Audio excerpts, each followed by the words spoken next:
Rarely has Rockwell's genius for narrative art been better displayed than on this November 8, 1958 cover.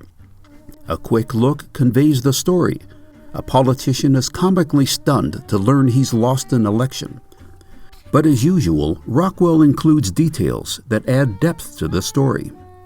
First of all, there's Casey himself. We get the impression he's a seasoned politician who overconfidently called himself the people's choice. The words are hidden behind Casey's back. And then there's that perfectly shocked look on his face. The original owner of that face was indeed a Mr. Casey, shown in this photo from 1935. Bernard Casey was a telephone company executive and a Boston politician who'd served 8 terms in the Massachusetts state legislature.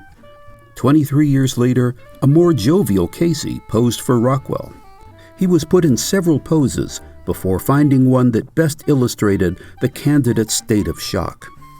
Other telling details are the telephone that carried the bad news and was absent-mindedly dropped to the floor instead of hung up. A notepad that shows Casey wasn't just beat, he was buried in a landslide. A floor that is littered with cigarette butts and hastily discarded Casey campaign buttons.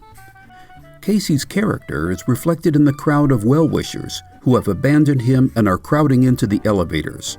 No one has stayed to offer consolation.